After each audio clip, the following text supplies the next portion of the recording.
Bueno, vamos entonces, si les parece, a comenzar. La idea de esta charla es hacer una conversación a propósito de La razón del estilo, que es el libro que publicamos este año con Contramar Editora. Es este libro que tenemos por acá. Después lo vamos a, ya lo tengo anotado, después lo vamos a reponer con algunos flyers en la edición. La idea es hacer una conversación entre Eduardo Brunner, docente, profesor, ya conocido en general por todos, especialmente en la Universidad de Buenos Aires, los que frecuentamos las aulas de sociales, de filosofía y letras. Eh, También está Fernando Alfón, que es el autor del libro, también él es doctor en historia, fue quien escribió La lengua propia, un título que hicimos con él el año pasado, también salió en la serie Ensay de Contramar Editora, también es docente de la UNLP y en esa casa de estudios de La Plata. Ambos son dos conocedores del ensayo, de la teoría del ensayo, son ensayistas a su vez, son escritores, con lo cual nos interesa plantear unos ejes como para ir abordando este tema.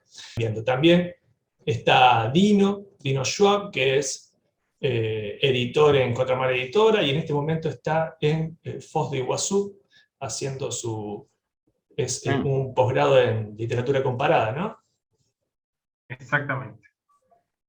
Así que tenemos gente en La Plata, en Buenos Aires y en Foz de Iguazú. La primera pregunta que se nos La presenta... triple frontera.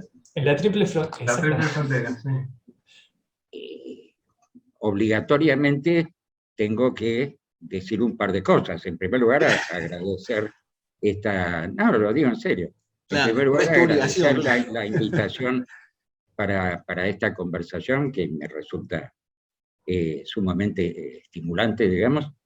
Y nada, con toda esa sinceridad, felicitar a la editorial y en particular a Fernando por la publicación de este libro, corregido y aumentado, como sabemos, respecto de la edición anterior, de un libro que es, yo diría, bastante insólito, ¿no?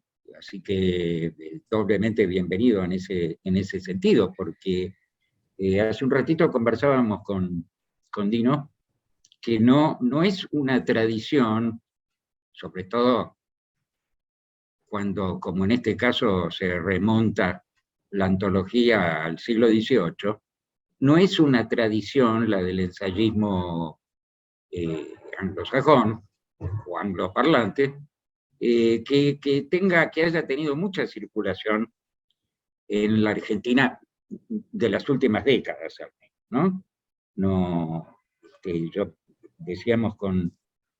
Yo le decía a Dino que me parece que los ensayistas argentinos, al menos los de la generación a la que yo pertenezco y después, han sufrido mucho más la influencia, los efectos del ensayismo francés o secundariamente alemán, ¿no?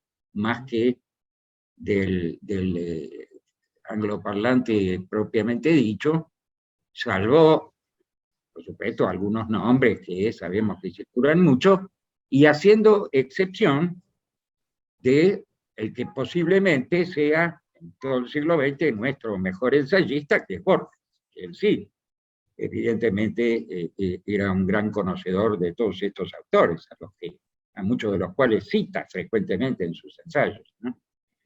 Así que, bueno, nada, esta breve introducción para decir que me parece una gran idea la edición de este libro y que ojalá sirva para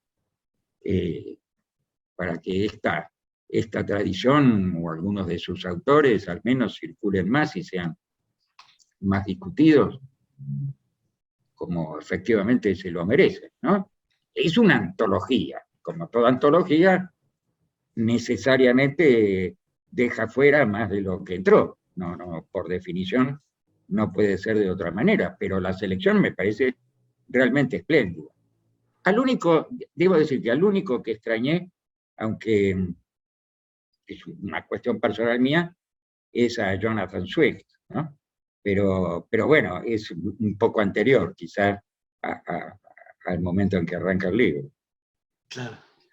Bueno, yo aprovecho y también respondo lo que había preguntado Javier, y que, bueno, las palabras introductorias de Eduardo me dan la posibilidad de hacer esa respuesta, porque ¿por qué hacer una antología de ensayistas anglosajones en Argentina? O sea, hacer una traducción al español, a un español hablado en el Río de la Plata.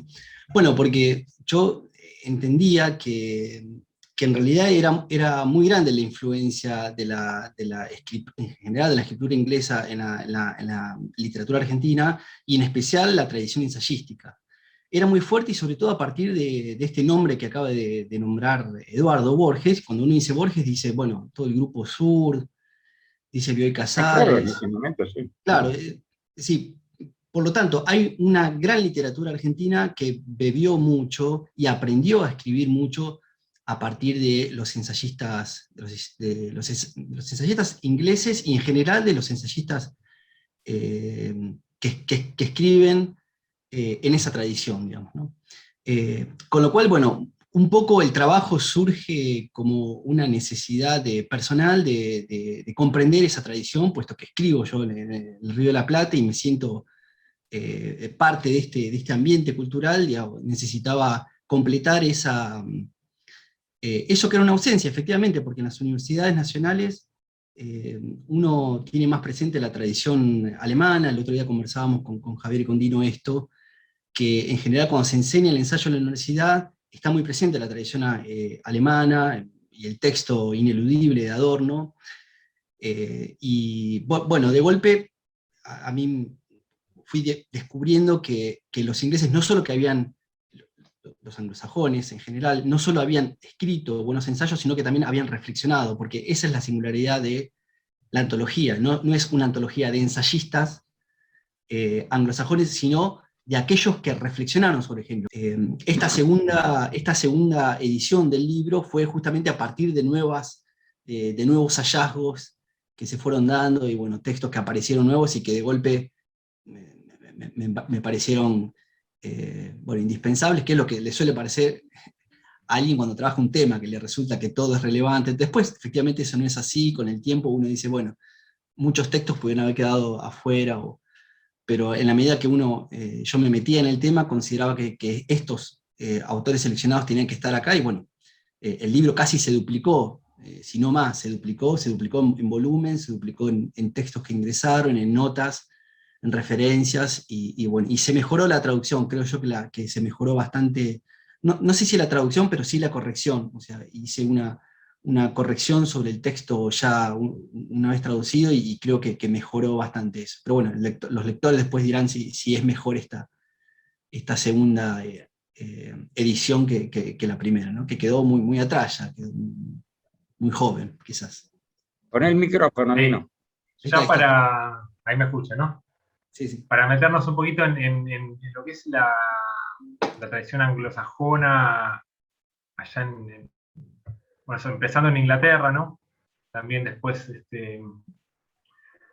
puede tomar Estados Unidos, bueno, y todo lo que compone ahí Gran Bretaña, vamos a decir. Bueno, por ahí podemos comentar un poquito, Fernando, sobre la figura de Montaigne, cómo viene ahí, porque me parece que es una figura bastante rica, ¿no? Es un francés que supuestamente él mismo decía que no estaba preocupado por el estilo, vos lo mencionás, pero que bueno, sin embargo los ingleses no solo lo adoptan como un compatriota, sino que resaltan justamente eso que él había dicho que no, de lo que no se ocupaba, ¿no? Que el estilo. Claro, claro.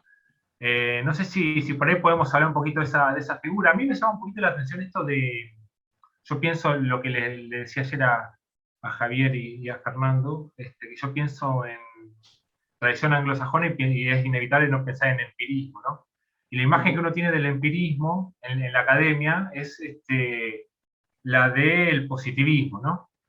Y sin embargo el empirismo tiene una tradición bien polémica, ¿no? No, son cosas muy, muy diferentes, claro. Claro, porque entiendo que el empirismo tiene una tradición bien polémica. De hecho, la polémica con el racionalismo empieza desde el empirismo, ¿no? Sí. Si podemos hablar un poquito de eso, la figura de Montaigne, de cómo pasa ahí a Inglaterra, y nada, de un poquito caracterizar, tal vez. Perfecto, sí.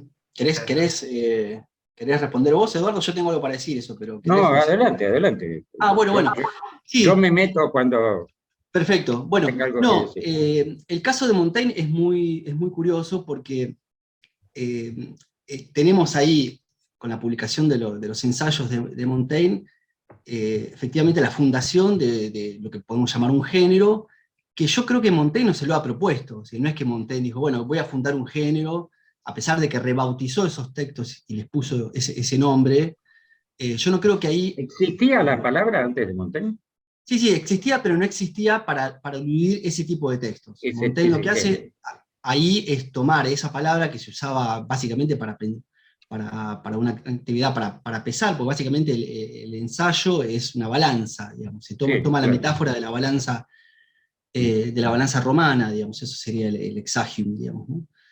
Toma esa metáfora para decir, bueno, ahora la balanza voy a ser yo, el que va a sopesar y el que va a evaluar los pesos voy a ser yo. Lo que pasa es que no voy a pesar piedras preciosas ni diamantes, sino que voy a sopesar las tradiciones, los comportamientos humanos, en fin, las costumbres, los libros, y por tanto el juicio no va a ser exacto, va a ser un juicio variable, como alguien que juzga con estas características, que tiene una vida propia, etc. Entonces, la primera conclusión que sacamos es que de la lectura de esos textos no podemos deducir que ahí haya una voluntad y una conciencia clara que se está fundando un género. Por supuesto, después, la felicidad de esos textos, la forma en que tuvieron esos textos, terminaron por fundar una nueva corriente del ensayismo, porque nosotros podemos, y además el propio Montaigne era de la idea de que había ensayos desde la antigüedad, ¿no? Y de hecho el propio Montaigne recoge como ejemplos de escritura a Plutarco, a Séneca, con lo cual hay ensayismo desde la antigüedad. Ahora, él los trama de tal manera que efectivamente podemos hablar a partir de Montaigne de que el ensayo el concepto ensayo empieza a ser los ensayos que escribe Montaigne, ¿no? Decir ensayo ya no significa una variedad infinita de textos, sino que pasan a ser los textos tal cual los había tramado Montaigne. Y en esos textos, en esos libros, en esos 3 libros que se publican, a pesar de que hay ensayos sobre diferentes temas, no hay y además sobre temas de los más insólitos, incluso textos muy breves, no hay ningún ensayo que verse sobre la propia condición del ensayismo. No hay ningún ensayo que Montaigne haya dicho, bueno, voy a reflexionar sobre esto que estoy haciendo. No obstante eso, a lo largo de los tres libros, Montaigne permanentemente está haciendo referencias al estilo, a cómo escribe, a procedimientos retóricos, etcétera, etcétera. Entonces ahí tenemos un primer problema, porque por un lado él manifiesta ser absolutamente desinteresado por el estilo, puesto que es un escéptico, dice, bueno, yo cambio, y puesto que cambio, no voy a corregir los textos, porque si los corrigiera, sería otra persona los que lo corrige, no tiene sentido la corrección. Es decir, por un lado presenta, y acorde a su filosofía, presenta la idea de que no tiene sentido trabajar el estilo, que hay que presentarse tal cual es todo, pero después en los hechos, lo que encontramos es que en las diferentes ediciones de los ensayos de Montaigne encontramos muchas correcciones y mucho trabajo estilístico, con lo cual, a pesar de que Montaigne decía no interesarle el estilo, lo que vemos ahí es que hay una práctica escritural muy intensa y un trabajo de escritura muy intenso. Son célebres las ediciones, sobre todo las ediciones que se hicieron en Francia, y sobre todo las ediciones que se empiezan a hacer a partir del siglo XX, donde a veces se reproducen las copias de Montaigne, de cómo él corregía, y los márgenes están absolutamente atiborrados de notas y de correcciones, y además uno lo puede comparar con las distintas ediciones que se hicieron en vida de Montaigne, que fueron muchas, digamos, ¿no? Con lo cual ahí tenemos que llegar a la conclusión de que Montaigne, por supuesto que no solo que estaba interesado en el estilo, sino que además trabajó tanto el estilo que termina fundando un tipo de ensayismo que podríamos llamar un ensayismo montaigniano. Eso por un lado, ya hago la segunda respuesta y cedo la palabra. Ese tipo de ensayo, una vez que se publican los ensayos en Francia, la primera edición que aparece en 1580 y después las distintas ediciones que se van haciendo hasta que no es recogida por los franceses en primer lugar. Los primeros que leen con atención ese libro y ese tipo de escritura son los ingleses. En primer lugar, Bacon, que hasta escribe un propio libro llamado Ensayos, que se escribe a la manera de Montaigne, y después una larguísima tradición que llega hasta el día de hoy, digamos, de ensayistas ingleses, desde Steele y Addison, porque creo que hay que, a pesar de que hay antecedentes anteriores al siglo XVII, hay que partir ahí, me parece, por eso la antología empieza con un texto de Addison, porque es a partir de las publicaciones y de la escritura que empiezan a gestar Addison y Steele, que el género se empieza a difundir muchísimo en Inglaterra, se empiezan a escribir, los grandes periódicos ingleses se escriben bajo ese registro montaigniano.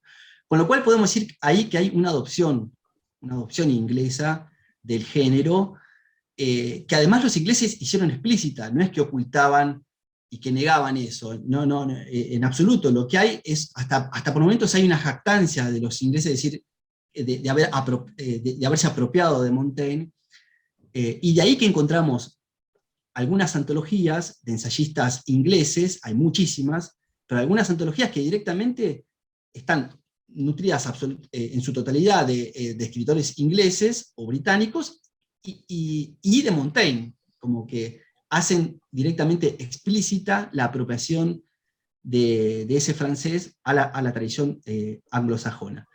Y después, algunas teorías de algunos críticos literarios ingleses que directamente tratan de explicar eso, digamos, de explicar qué fue lo que pasó con esa apropiación y la influencia que generó ese escritor, porque no tendríamos que decir la escritura francesa en general, sino que ese escritor y ese libro, la influencia que ha generado en la escritura inglesa. De modo que con la traducción, por un lado, con la llamada la Biblia de James, la Biblia del rey James, que generó muchísima influencia en la escritura inglesa, y la presencia de los ensayos de Montaigne, ahí tenemos una gran transformación de la lengua inglesa a partir del siglo XVII, que es, que podemos ya empezar a hablar de un tipo de escritura, muy estilizada, una escritura muy ágil y muy volcada al ensayismo. Eso. Hay un montonazo de cosas interesantes a discutir en esto que acaba de introducir Fernando. Efectivamente, a mí también siempre me llamó la atención esta rápida adopción por parte de los ingleses del inventor del ensayo moderno, si se lo puede calificar así, ¿no? Pero es una adopción, me parece, que efectivamente, como decían ustedes antes, está leída desde esa tradición empirista, ¿no? Que no tiene que ver con el positivismo, ni mucho menos con el positivismo francés del siglo XIX, por ejemplo, ¿cierto? Que es un ensayismo pesado, medio plumbeo, muy dictador de recetas, digamos, y cosas por el estilo. Mientras que en el empirismo, sobre todo inglés, si uno tuviera que decir una cosa que prima, es la ironía, ¿no? La permanente... por eso mencionábamos entiendo las razones por las cuales no está, a Jonathan Swift, ¿no? Esa tradición irónica, incluso sarcástica por momentos, es una característica del empirismo inglés que traduce, digo, Chesterton, ¿no? Por nombrar un favorito absoluto mío, que es el rey de la ironía y al mismo tiempo lleno de ideas, ¿cierto? Como pasa desde el principio. me sorprendió mucho, yo no la conocía, o por lo menos no recordaba, la idea de Hume de la combinación entre la erudición y la conversación, ¿no? Porque efectivamente me parece una idea extraordinaria, que es casi levi-straussiana, digamos, ¿no? Una suerte de sistema binario, pero que sin embargo, digamos, en un extremo, la erudición, en el otro la conversación, y el ensayo como sistema de transformación de uno en otro, y de articulación, porque efectivamente la erudición pura sin conversación es un plomazo, y la pura conversación sin una mínima base de erudición es charlatanería hueca frecuentemente. Entonces, esta idea, y es muy de la tradición inglesa, me parece, esta idea de Hume. Bueno, o a lo mejor es a partir de Hume que se instala en la tradición, Claro. en la tradición inglesa, ¿no? Y qué pasa también, porque es una cosa que, bueno, el otro día mismo lo discutíamos con Fernando, pasa también por lo que hace Montaigne de reflexión sobre sí mismo, ¿no? Y de lo cual toda esta obsesión por la corrección que vos decías, Fernando, me parece que también tiene que ver con eso, a pesar de que él diga, no me interesa el estilo, no me ocupo de eso, ¿no? pero bueno, está puesto todo su... bueno, lo que dice, lo tengo anotado por acá, lo que dice Hartwig sobre Montaigne, ¿no? Decir como escritor lo que se siente como hombre. Eso también forma parte del ensayismo, ¿no? Sí, el texto de Hume ahí efectivamente se constituye en la antología como un faro, porque no solo por lo que dice, que abre una discusión extraordinaria, sino que, bueno, por la época, ¿no? Es un texto que se publica en 1742, con lo cual, Claro. si Hume aparece con la necesidad de pensar el ensayo como el encuentro o la reunión entre la conversación y el mundo erudito, significa que ese mundo ya se estaba separando. O sea, Hume ya veía que había una tradición filosófica que estaba hablando para la propia comunidad, digamos, que se estaba generando una suerte de jerga filosófica, y que por otro lado la conversación, la lengua de la conversación, se estaba alejando del mundo de los libros, del mundo de la filosofía, y que por tanto era una pérdida para ambos. O sea, había dos universos muy estimables, pero que se estaban alejando y que estaban dejando de conversar entre ambos, y que por tanto, indefectiblemente, si seguían así, iban a terminar en jergas, ambos, o en saberes aislados. Y por tanto, imaginar que el ensayo podía ser la reunión de esos dos saberes, muy distintos, porque uno es el saber de los libros, de la reflexión sistemática, de la tradición, y otro es el saber de la conversación, de lo inmediato, de la experiencia, de la vida. Entonces, Hume estimaba mucho eso, pero lo extraordinario es que haya creído que el ensayo es la posibilidad de la reunión de esos saberes. Efectivamente lo creyó tan así que terminó escribiendo sus libros, empezaron a llamarse a partir de ahí ensayos, y de alguna manera hay una reivindicación de la forma ensayística muy extraordinaria. Yo creo que hasta el día de hoy, esa formulación que hace Hume en 1742, la podemos hacer hasta el día de hoy con las mismas palabras y con la misma vigencia, digamos, ¿no? Y bueno, la podríamos aplicar a la universidad, digamos, la podríamos aplicar a la universidad. Hasta los títulos, como vos decís, Fernando, claro. Ensayo sobre el entendimiento humano. Exacto, exacto. La idea es muy empírica, por otra parte, de que el entendimiento no es algo previo a la experiencia, ¿no? Claro. Y uno podría decir algo semejante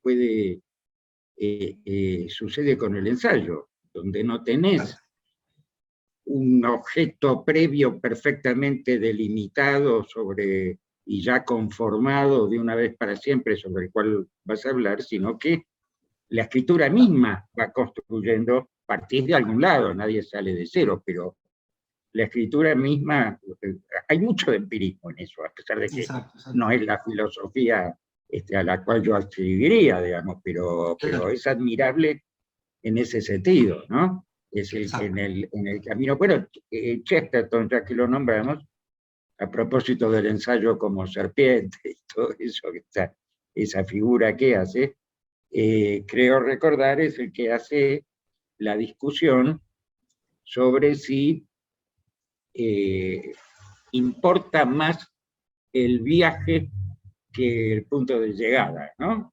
Sí, ¿no? Claro. Él un poco se burla de esa idea, un poco condescendientemente, pero tiene, a su vez, para discutir eso, unas ideas extraordinarias, ¿no? Porque es una discusión que sucede con muchos ensayistas. Yo me estaba acordando cuando leí eso, de que uno de los más grandes ensayistas del siglo XX, claro que no inglés, sino francés en este caso, que para mí es Sartre, ninguno de los grandes libros de Sartre está terminado. Sí, Claro. los ensayos breves, los artículos que publicaba en la revista, bueno, pero los grandes ensayos, el ser y la nada, la crítica de la razón dialéctica, el Saint-Genet, el idiota de la familia, están todos inconclusos. Y estamos hablando de ensayos que, en el caso del idiota de la familia, tiene 2.500 páginas, en 3 gruesos tomos. Y si no, 800, 900, no baja de eso. Y no logra terminarlo, porque es como que el desborde de la escritura no le permite nunca llegar plenamente a la conclusión, al objeto terminado, ¿no? Y eso pasa mucho con los ensayistas. Bueno, ahí hay otro capítulo que ingresás que tiene que ver con estas palabras, el desborde, el estilo. Yo creo entender que en la tradición anglosajona hay, no quiero decir que todos los escritores, pero hay una tendencia más bien a la brevedad, Sí, al laconismo, ¿no? sí. Que ya está inscripto en el primer texto de Addison, cuando dice, bueno, un libro grande es un mal, digamos, ¿no? Recoge esa tradición también ática o helénica de escritura breve. Y de ahí Borges, que mencionábamos hoy, donde Claro, tenés grandes ensayos de 2 páginas. Claro, ¿no? claro. Y quizás los alemanes más, sobre todo en el mundo del ensayismo, y en especial en aquellos que han reflexionado sobre el ensayo, quizás pensar más el ensayo en el ámbito de la filosofía, ¿no? Como texto conceptual. Sí. En cambio, en la tradición anglosajona está más la idea de pensar el ensayo como obra literaria, como pieza literaria. Como un género literario en sí mismo. Exacto, claro. Exacto. Y por tanto, por ejemplo, encontramos ensayos, bueno, como ya que citaste a Jonathan Swift, ese ensayo que escribe sobre el palo de escoba, digamos, ¿no? Uno se podría preguntar, pero ¿cómo es posible escribir? Bueno, hay un gran ensayo de Swift, además muy celebrado, cada tanto muy citado, que es el ensayo sobre el palo de escoba.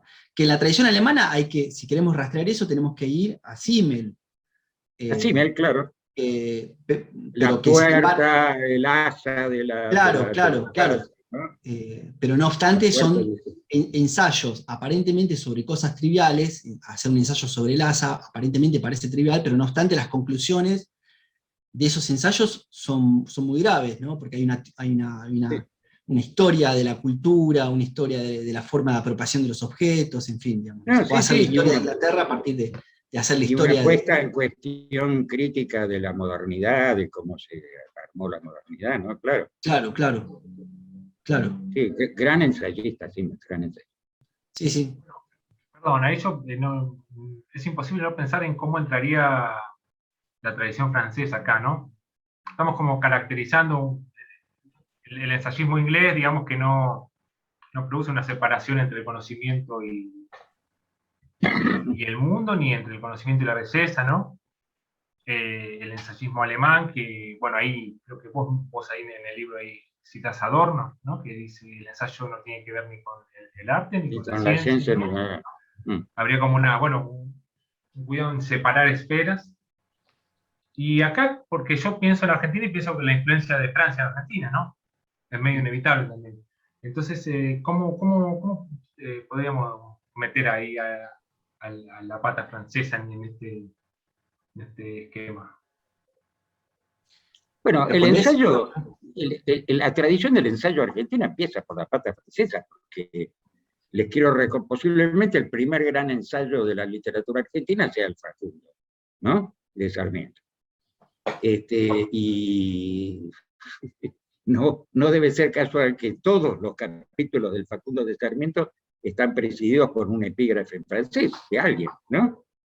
Es decir, en ese momento, ahí sí entra también el positivismo, bueno, hay una mezcolanza de cosas, pero en ese momento el peso de la cultura francesa entre nosotros era muy grande y, bueno, más o menos se conservó con idas y vueltas, y después me parece que fue en el ensayismo argentino bastante decisiva, bastante fuerte, ¿no? El sartrismo, por así calificarlo, bueno, Merleau-Ponty, todo el grupo Contorno reconoce alguna, además de Marx y Hegel en los más filosóficos entre ellos, reconoce una influencia grande del existencialismo, la fenomenología francesa, ¿no? Cosa que no sucede con los ingleses en la misma medida, Claro, salvo claro. con aquello, porque pensando en qué pasó en las últimas décadas con la tradición ensayística inglesa, ¿no? O anglosajona, o angloparlante, eso podríamos discutir un poco. Tenéis algunos nombres, bueno, Terry Eagleton, digo, para nombrar gente que está viva todavía, ¿no? O Sí, Frederick Jameson, pero todos ellos pasaron, en primer lugar son marxistas, en términos generales, y todos ellos pasaron por lo que los ingleses llamarían la cultura continental, ¿no? claro. Pasaron por los alemanes, por la escuela de Frankfurt, por Sartre, por Freud, por qué sé yo. Claro. A mí me llamó la atención cuando leí por primera vez el texto de Adorno sobre el ensayo, me llamó la atención, hasta el día de hoy me llamó la atención, cómo excluye del mundo ensayístico, excluye la posibilidad del arte. Una tesis que intenta separarse de Lucas, de la idea de Lucas, en donde sí era posible esa reunión entre texto argumental o texto conceptual y texto artístico o estilístico. Yo creo que esa tradición la trae ya, está en Kant también, la idea de no poder reunir esas dos esferas, ¿no? El mundo conceptual y el mundo artístico. Pero me llama la atención, bueno, uno podría decir si el texto de Adorno no es ya una pieza literaria, porque en general de todos los textos que se han escrito sobre el ensayismo, sin lugar a duda el texto de Adorno, que tiene desde el punto de vista formal, nadie le podría quitar el estatus de pieza literaria, tranquilamente, quizás en 100 años se lea como una pieza literaria, tranquilamente, si es que ya hoy no la leemos como una gran pieza literaria. Pero lo que quería decir es lo siguiente. En el caso de los anglosajones, directamente es como que esa pregunta no se la formularon, porque no solo que encontraron en la escritura ensayística la posibilidad de ser estetas o estilistas, sino que justamente en el ensayo es donde más se han entusiasmado en esa posibilidad. Porque justamente el ensayo, al ser un género cuyas reglas no están estipuladas o preestablecidas, el rigor formal es mucho más grande, ¿sí? Si yo me largara a escribir un soneto o una novela, es como que ya tengo una forma preestablecida y podría casi hasta no pensar en eso. En cambio, el ensayista tiene la necesidad, y esto creo que los ingleses lo han advertido muy bien, esto, al tener que autorregularse, al tener que darse a sí mismo, sin cada texto dar una forma, darle un contenido, o unos límites para que la escritura no sea justamente un desborde y no sea me parece que las exigencias estilísticas en el ensayo son extremas, y tiendo a pensar que quizás no haya otra escritura que exija una vigilancia estilística más que el ensayo. Por eso los ingleses me parece que han casi, podríamos decir, no sé si descubierto, pero han explorado mucho las posibilidades estéticas de la escritura por vía del ensayo, ¿no? Y es así que encontramos una gran tradición de ensayistas y de piezas ensayísticas que se engloban ahora y que las enlistamos dentro de la literatura, digamos, ¿no? Si quisiéramos borrar el ensayo como género, como especialidad, tendríamos que directamente llamar a todo eso literatura, y es como creo que ellos perciben también la literatura, sin contar aquellos que directamente plantean que la mejor literatura inglesa es el ensayo, más allá hay muchos que se animaron a plantear que directamente lo mejor que hicieron los anglosajones, y en especial los ingleses, es ensayo. De ahí tenemos, bueno, la gran tradición, sobre todo la tradición victoriana, o la tradición, el ensayismo del siglo XVIII, XIX, inglés. Bueno, ahí tenemos los grandes escritores, que son en primer lugar ensayistas, digamos, ¿no?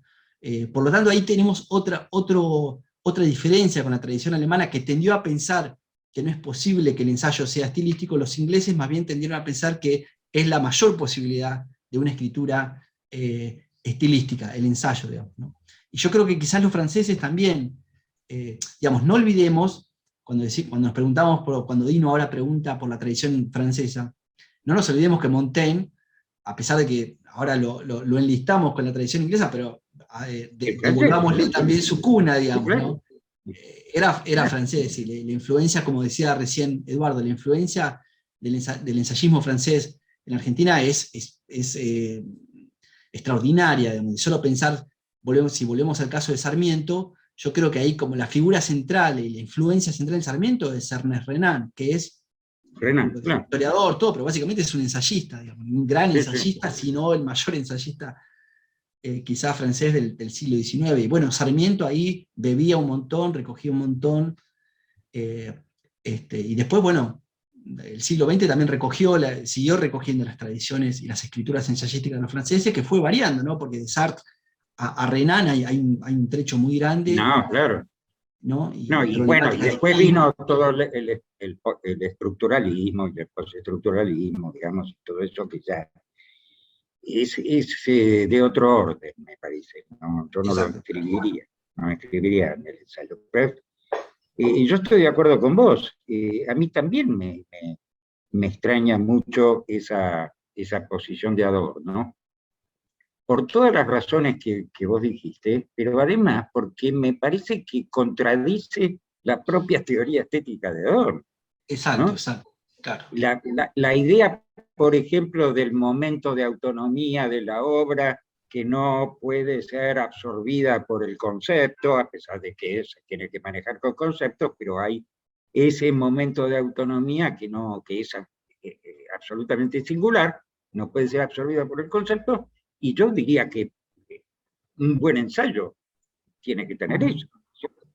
Tiene que tener ese momento también. Entonces, sí, no sé con quién se está peleando Adorno. Bueno, con Lukács, decís vos. Puede ser. Claro, sí, sin duda, sí, sin duda.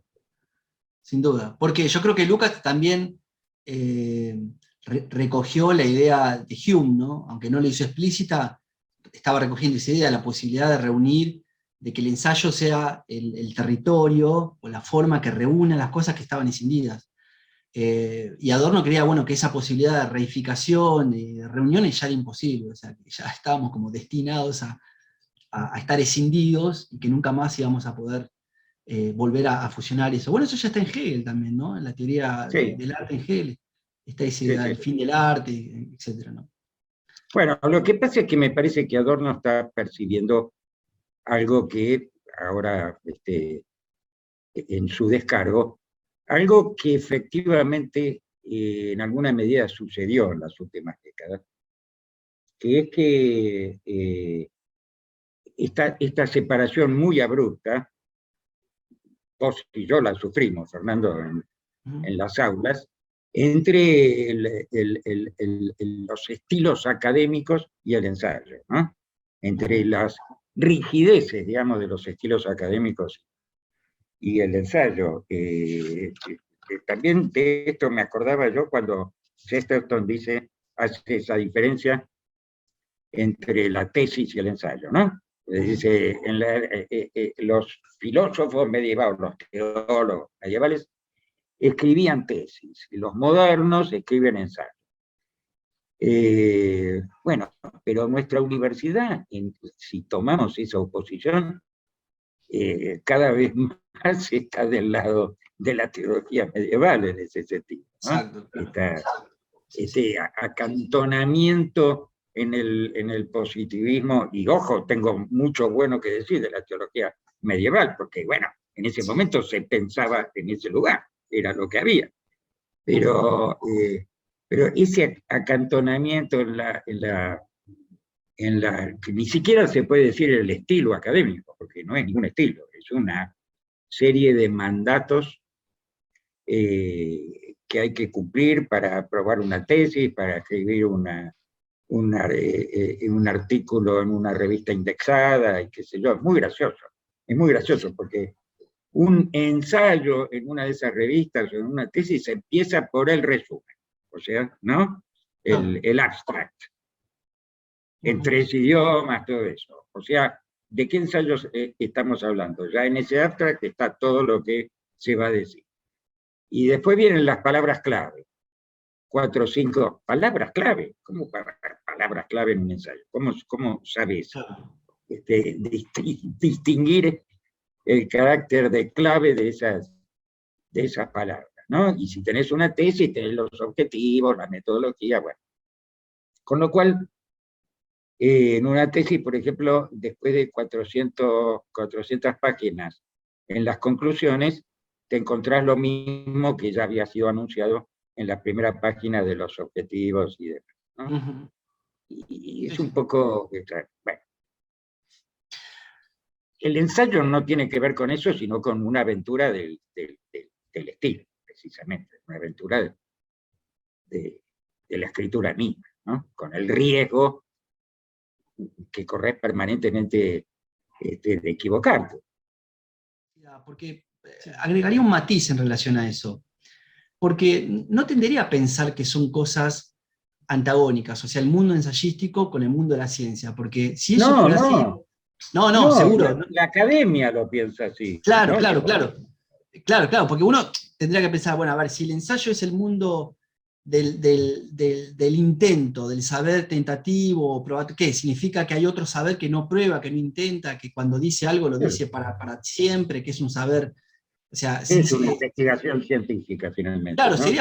sería absurdo. Yo tiendo a pensar que más bien la ciencia, si es algo, es ensayística, básicamente. O sea, y además no busco una definición extraña de ensayo ahí. Básicamente la posibilidad de investigar, de probar algo, después retirarlo, corregirlo, ampliarlo, conversar con otros. Eso es un poco el mundo del ensayo.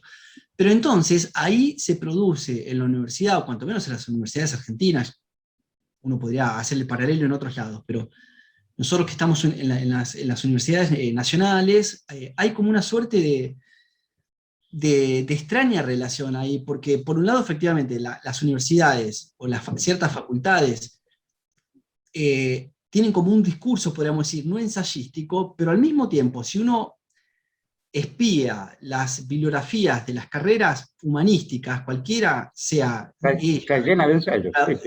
En su totalidad se nutren del mundo ensayístico. Sí.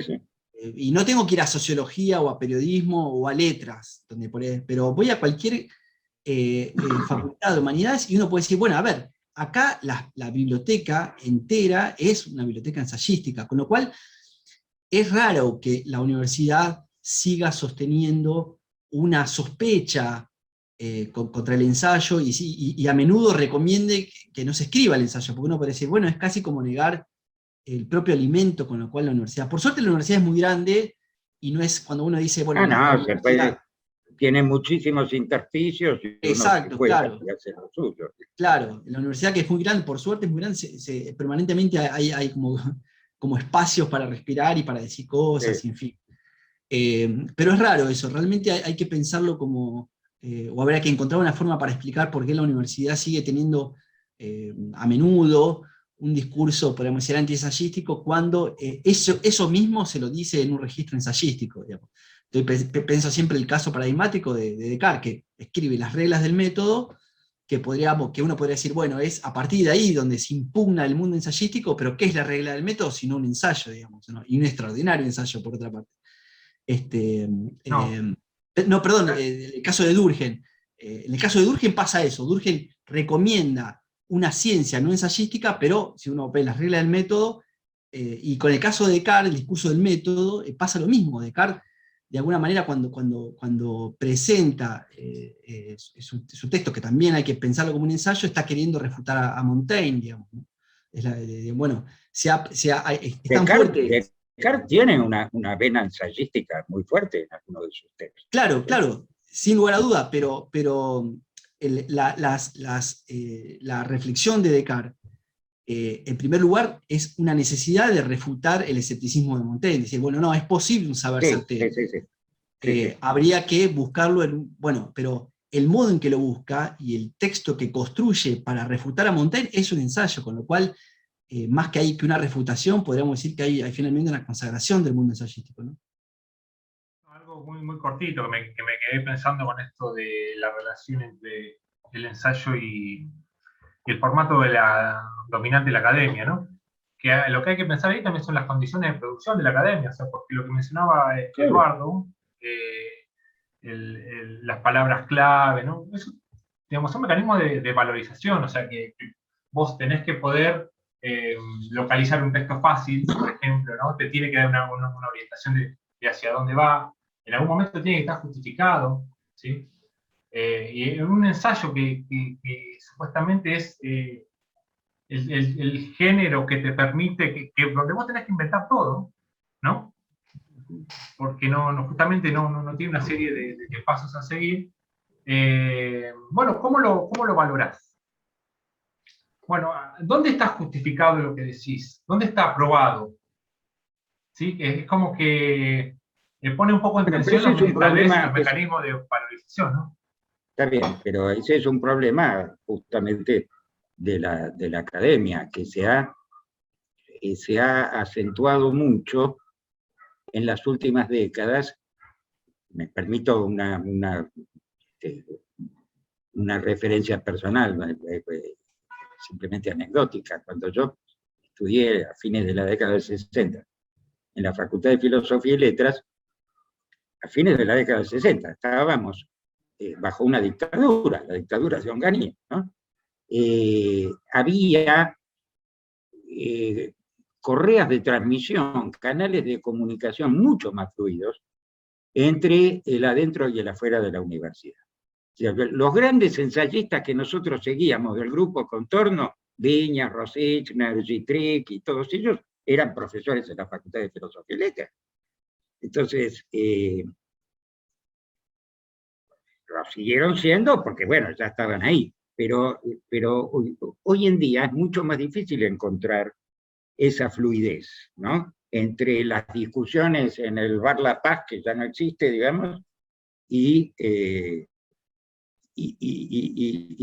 los debates que podemos tener en las aulas académicas. Algunos intentan o intentamos seguir haciéndolo, pero ya no existe esa fluidez. Y yo creo que, entre otras cosas, hablando de las condiciones de producción, tiene que ver con que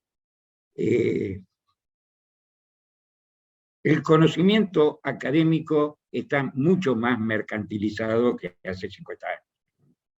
Digo, esto, cuando se dice que estamos en la sociedad del conocimiento, se omite decir que el conocimiento es cada vez más una mercancía. Y entonces hay un sistema de producción, de distribución y de consumo mucho más permeado por esa lógica económica de lo que podíamos tener hace medio siglo. Que me gustaría saber qué piensan ustedes, Fernando, tres.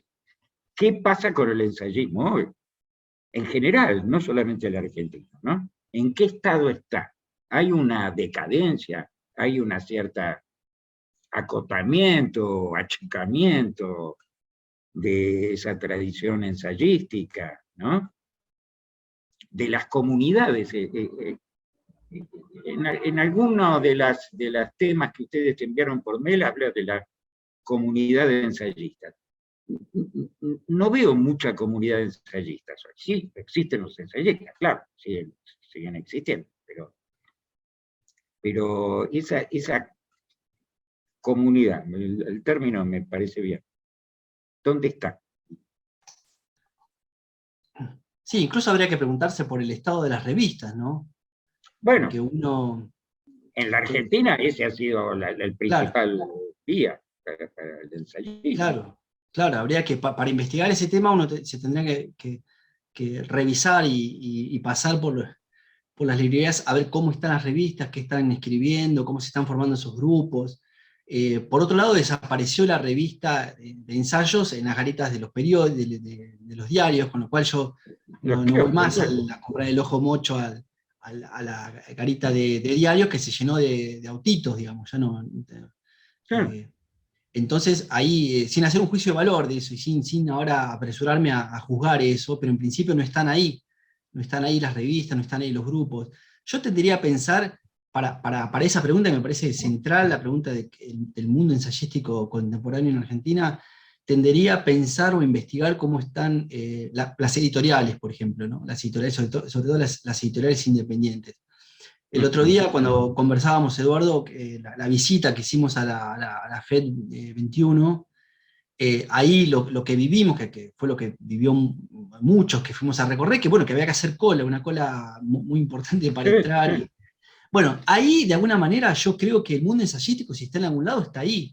Disperso en todo ese mundo de escritura, que a menudo es novela, que a menudo es otros géneros, pero también ahí hay prólogo, hay gente que piensa colecciones, que piensa, y por supuesto que escribe directamente ensayos y hasta ensayos tradicionales, pero creo que habría que investigar esos movimientos para ver el mundo del ensayismo, sin descartar que, bueno, la pregunta por las revistas, ¿en qué están las revistas?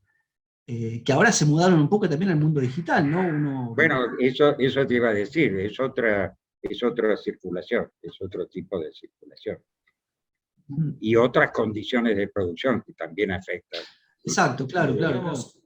Algo que me parece que está también en los textos, en varios de los textos de La razón del estilo que se menciona Fernando, se habla, 2 o 3, de cierta decadencia del ensayo, como que el ensayo se reflexiona sobre el ensayo, pero al mismo tiempo se señala como si en tal época estuviese mermando la cantidad de ensayos, o se viese un poco menos, no sé, sin ir más lejos, el texto, un ensayo sobre los ensayos, que es el de Catherine Fullerton-Herold, ahí se menciona este tema y se atribuye, si se quiere, la menor cantidad de ensayos en diarios, en las revistas, se atribuye a la guerra, la presencia de la guerra y a la, si se quiere, incidencia de esquemas maniqueos, ¿no? Que predisponen más a la coacción, a la acusación, y no tanto a la reflexión que vendría a ser, lo que puede aportar el ensayo.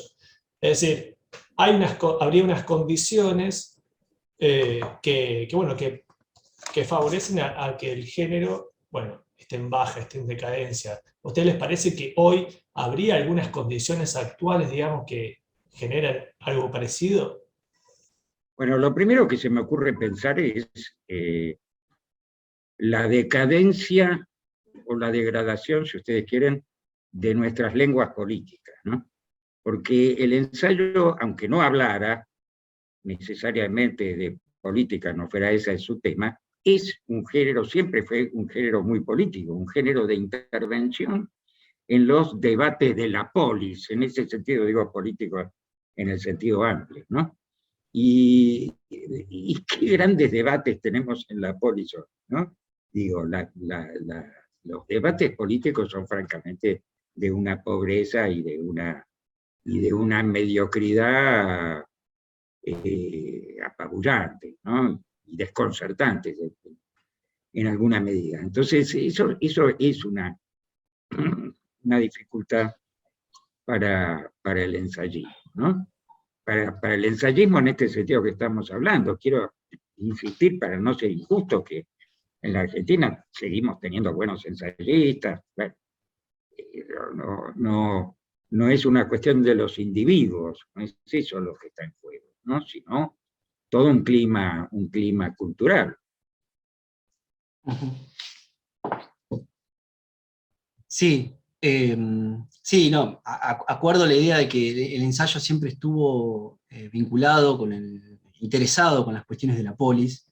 De hecho, que podríamos también pensar que los diálogos socráticos se los puede pensar Claro. como ahí está el germen de lo que es el mundo ensayístico, sin lugar a duda. Entonces, y justamente ahí tenés la conversación. Claro, el exacto. inicio mismo de la cultura occidental, lo que tenés es la conversación. Exacto.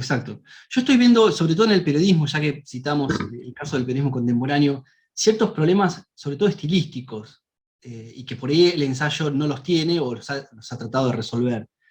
Pero cuando vemos en el periodismo esta reiteración permanente, este apelar a al didactismo, esta idea de explicar absolutamente todo, de subestimar al lector, de creer que todo el mundo es parte de la nada, de que hay que explicar absolutamente todo.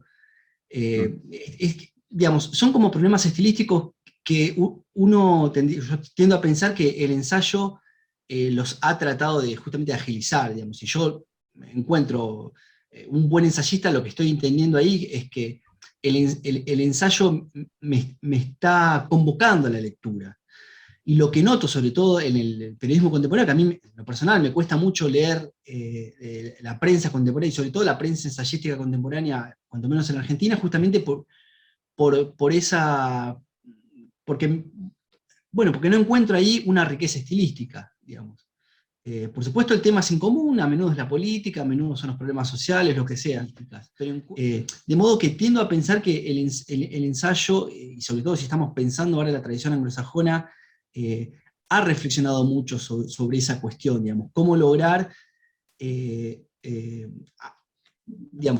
una escritura potente, ¿no? Yo creo que el texto de Virginia Woolf va en ese sentido, cuando ella plantea que el ensayo de alguna manera tiene que atrapar al lector, está pensando en esa dimensión de la escritura como una suerte de enamoramiento, como una suerte de una escritura eficaz. Y bueno, ¿cómo se logra esa escritura? Esa escritura se logra, ¿no? El problema de la seducción. Sí, exacto.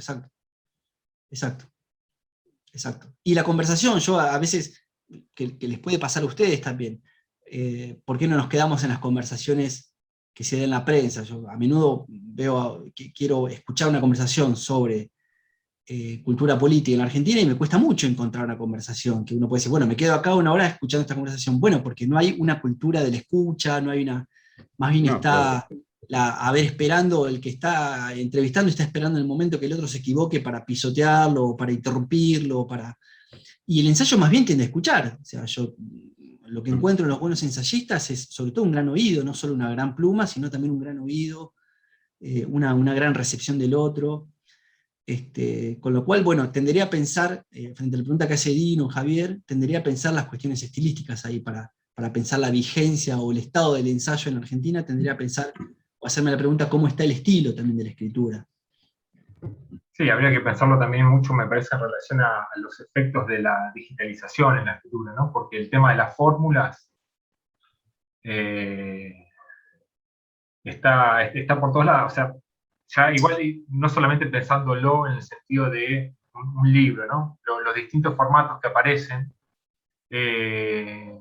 Bueno, hay una serie de estereotipos, ¿no? Si vos haces un video en YouTube, un tutorial de tal cosa, está como súper estereotipado. Hay pasos a seguir. O sea, en general es el mismo estilo de intervención, ¿no? Entonces ahí es interesante pensar la seducción en relación a estas velocidades, a estas estandarizaciones que la cultura digital claro.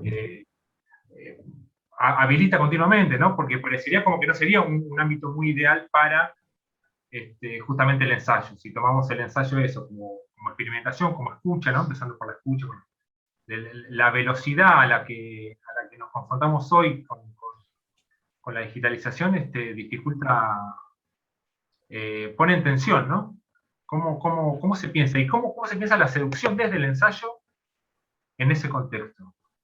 Porque yo creo que ahí en Fernando hay un tema que me quedó, voy a tratar de ser breve, de la lengua propia, ¿no? Como una insistencia por algo, como un estilo más leve, ¿no? Como una apuesta por un estilo más leve. Y me parece que es interesante. ¿Por qué sería mejor un estilo más leve? Hay una contradicción entre escribir poco y bien, o si escribís mucho necesariamente tiene que ser un plomo. Bueno, Claro. qué sé yo. Adorno yo me acuerdo de Adorno, de leer Adorno, y vos tenés, bueno, son 2, 3 páginas, primero que expone la tesis del otro. Y vos pensás, bueno, acá va a retomar, y después la empieza a criticar. Y hay un trabajo ahí que también te atrapa, ¿no? Como que también te mete en las redes, como que también te embruja. Sí. Seguramente Eduardo tiene una reflexión sobre esto, y antes de que él haga su reflexión, yo quería decir, y digamos, en la lengua propia, que es el libro anterior, si vos encontraste ahí un estilo más leve, yo tengo una respuesta para eso. Creí que los debates sobre la lengua estaban como hegemonizados o capturados por la lingüística, o en general por las ciencias de la lengua, que a menudo también son discusiones departamentales. Yo veía a menudo que los lingüistas discutían, por ejemplo, sobre el poder de la academia, o el poder, pero que eran conversaciones de cenáculo. Y me interesó ahí recoger una tradición, que también es una tradición muy argentina, de pensar las cuestiones de la lengua, pero no necesariamente en un registro lingüístico de las ciencias del lenguaje, porque eso requiere, bueno, un conjunto de además de un conjunto de saberes, un conjunto de palabras que no son las palabras de la lengua de la conversación. Si yo me pongo a hablar del lexema, de glotopolítica, bueno, inmediatamente, digamos, termino hablando con un grupo de gente que por supuesto me parece interesante conversar con ellos, pero me parecía que las conversaciones sobre la lengua y los problemas de la lengua también los podemos conversar, y los deberíamos conversar también en un ámbito común, en un plano de conversación común, porque nos atañen también a nosotros, digamos, el problema del lenguaje inclusivo, el problema de todos esos temas. No puede ser que solo sean conversados y dilucidados por los lingüistas, ¿no? O sea, son problemas que tenemos todos nosotros, que tiene amigos, amigas, gente que labura, o sea, no es un problema de la ciencia. Entonces me parecía que, puesto que todos hablamos, y todos de alguna manera tenemos por tanto derecho a reflexionar sobre nuestra lengua, y tenemos derecho a hacerlo y necesidad de hacerlo en la lengua en la que hablamos. Entonces me parecía que en ese libro yo quise, deliberadamente utilicé una lengua de la conversación para conversar temas que a menudo se los discute bajo el registro de la lengua de la lingüística, y sobre todo de tradiciones lingüísticas muy pesadas, ¿no? Ligadas a tradiciones de escrituras muy, muy herméticas, y bueno, quise deliberadamente hacer otra cosa con eso. Y bueno, Eduardo, seguramente... Esto que acaba de decir Fernando está exactamente en línea con muchas de las cosas que venimos discutiendo sobre este libro. Y, por ejemplo, cuando él dice, no se lo podemos dejar esto solo a los lingüistas o a los filólogos, está diciendo, bueno, no es solo la ciencia, no es solo la erudición la que va a dar cuenta de estos problemas, sino que hay que darle su tiempo también a la conversación y a la reflexión, que tiene su tiempo propio, que no se puede medir mediáticamente o por el tiempo de las redes sociales. Yo suelo citar una cosa muy linda que dice Roland Barthes, ¿no? Cuando dice que si yo estoy leyendo algo que me seduce, efectivamente, y levanto la vista y empiezo a asociar sobre eso, incluso con una cierta ensoñación y demás, y después puedo escribir eso que estuve pensando cuando levanté la vista, eso es un ensayo. Claro. Ahora, eso tiene un tiempo objetivo, pero sobre todo subjetivo, que no entra, no es el tiempo de los medios, ¿no? ¿Cómo se puede hacer en la televisión una discusión sobre el estado de la cultura política cuando tenés un tiempo acotado, tenés... Bueno, ustedes vieron lo que fueron estos debates, ¿no es cierto?, a propósito de las elecciones. Claro. Los candidatos en 1 minuto y medio tienen que explicar la historia de la humanidad, más o menos. En general no la conozco, pero... entonces, no, eso es enemigo del ensayo, absolutamente. Sin duda, sin duda. No sé si yo me quedé pensando ahí lo central de la idea de amistad, ¿no? Porque conversación también Claro. se me parece con amistad. Claro.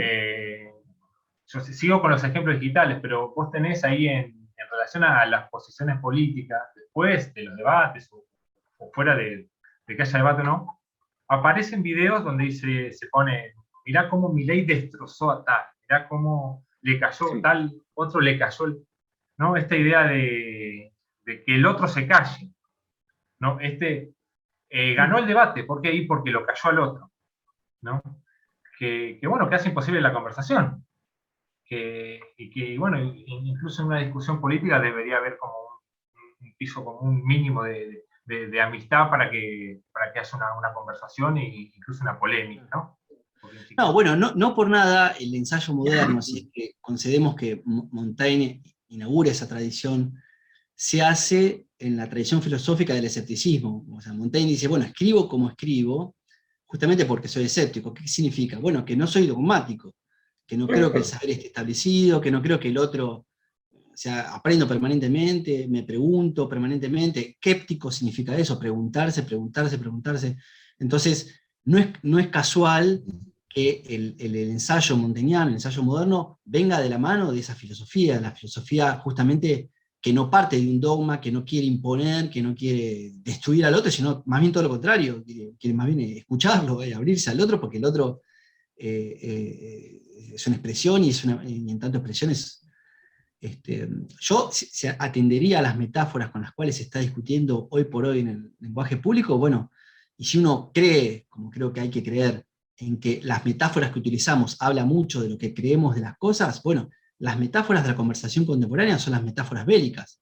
Es el ataqué, el retrocedió, finalmente lo destruí, avanzó, le disparé, el otro cayó, lo demolí.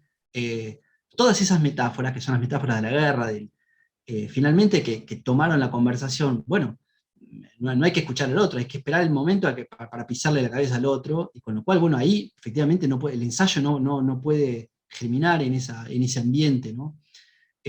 Tendería a pensar ahí que el ensayo, estoy pensando en esto y efectivamente pienso en Horacio González, que era un gran escuchador, digamos. Siempre que pienso en Horacio, pienso en los silencios de Horacio, porque mucho se dice de cómo hablaba, pero siempre pienso cómo escuchaba, digamos. Una gran forma una gran generosidad en la escucha, digamos, ¿no? Escuchar y escuchas muy largas, ¿no? Escuchar durante mucho tiempo y tratar de hacer algo y tratar de encontrar eso en la escucha. Bueno, yo creo que efectivamente en el debate público está faltando eso, creo que el ensayismo tiene esa tarea, también esa posibilidad de aportar escucha, de aportar escepticismo, entendido en este sentido de no postular una resolución del debate, de no postular algo rotundo, algo que demuela, algo que obstruya, sino que más bien que abra, digamos. Hay una de esas tantas anécdotas apócrifas de Borges, según la cual Borges estaba en un fuerte debate sobre literatura, seguramente en la mesa de un café con otro señor, y el otro en un momento se enardece y agarra el vaso de agua y se lo tira en la cara. Entonces, de café. Que se limpia, o café, bueno, peor. Café. Jorge se limpia y dice, bueno, eso fue una digresión, sigo esperando su argumento, ¿no? Claro. Sí, hoy parecería que todo el mundo hace fila para tirarte el café encima, ¿no? Sí, claro. Y además eso, encima eso, como si eso fuera un mérito. O sea, se lo escucha a Milei y se considera que es supérito hablar en ese tono y hablar como si eso fuera... Y la verdad que, bueno, efectivamente no hay que esperar nada bueno de ese tono, porque de un tono así, bueno, no hay escucha, no hay escucha. Y tampoco hay un saber real, porque el saber real, yo tiendo a pensar que el saber real no tiende a imponerse, no tiende a decir, bueno, esto es así, y siempre fue así, siempre será así. A menos que seamos dogmáticos, yo tiendo a pensar que ese es el habla del teólogo, de la persona que conversó con Dios y que ya por tanto ya tiene resuelto cómo es el mundo. El ensayista más bien... Que sabe todo, claro. Claro, el ensayista más bien tiende a investigar. Por eso me parece que entre el ensayista y el científico tendremos que pensar que hay una unidad también, digamos, ¿no? Porque el científico, como lo queremos pensar nosotros, es una persona que explora, que nunca se da por vencido, que va... que pregunta, que indaga, que retrocede, que no teme a retroceder y decir, bueno, no va por acá, va por otro lado. Y después, y una cosa más que quería, para recuperar algo que había planteado Eduardo, el tema de la autoridad, porque cuando Eduardo dice, bueno, la universidad ya tiene una forma, el texto universitario, ya tiene una forma muy mercantil, y que por tanto se establecen muy bien las autoridades. Cuando uno cita a alguien, tiene que muy bien decir de dónde viene esa cita, casi como pedir permiso y hasta pagar derecho porque alguien lo dijo. Y es muy curioso porque en la escritura de Montaigne, si uno va a las primeras ediciones de Montaigne, directamente la prosa de Montaigne se confunde con la cita. O sea, viene hablando Montaigne y en la misma línea deja de ser él y empieza a ser Séneca el que habla. Y Montaigne no creyó necesario ahí. No es que esté celebrando esa forma, pero ahí hay una forma que implica una forma de entender la cultura y una forma de entender como si escribiera en indirecto libre, ¿no? Exacto, pero después explica por qué hace eso, digamos, no es por irresponsabilidad o porque no se le ocurrió otra cosa, no, porque efectivamente él cree que ya está tan incorporado ese saber y leyó tanto o asimiló tanto que efectivamente es una forma también de apropiarnos. Entonces ahí recupera esa metáfora apícola de que es como que la abeja que va libando en distintos jardines, de distintas flores, pero que finalmente hace una miel que es propia, digamos. Y en la miel uno no se separa de la miel y dice, bueno, esto pertenece al jardín de los franceses, esta flor estaba en tal lado. No, la miel es propia. Y por tanto esa metáfora, que es una metáfora latina, ya está, digamos, Montaigne la toma de los ensayistas latinos, digamos, ¿no? Con lo cual hay ahí una forma de entender la cultura que tiene que ver con una forma de entender la cita, digamos, cómo vamos a recoger el pensamiento de un otro, digamos, cómo nos vamos a apropiar y cómo vamos a confesar que lo que pensamos también es de un otro. Digamos. Ahí me parece que hay un gran capítulo que el ensayismo se hizo cargo de esa reflexión, digamos, ¿no? La reflexión de la cita. Pero no, una última cosa que quería decir, seguramente, ya que estamos cerrando, y un poco, bueno, agradeciéndole a Eduardo que esté acá, y por qué está él acá, digamos, ¿no? Porque también este texto que estamos acá presentando también tiene como un antecedente, un texto que a mí me resultó muy, muy fundamental para pensar estos temas, que es el libro de Eduardo, ¿no? Un género culpable, que lo leí de joven, casi su primera versión, lo leí, sé que después fue reeditado, y ahora hay una nueva reedición. Y bueno, la escritura de Eduardo confluye directamente en estos textos, y en especial ese libro, que ha generado una feliz influencia, digamos, ¿no?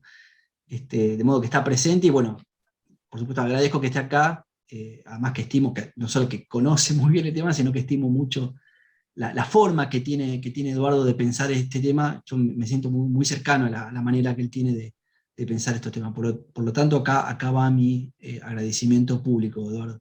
No, al contrario, muchas gracias a vos y a ustedes en general por haberme invitado. Me pareció una conversación, no sé cuánto hubo de ciencia, pero la conversación fue...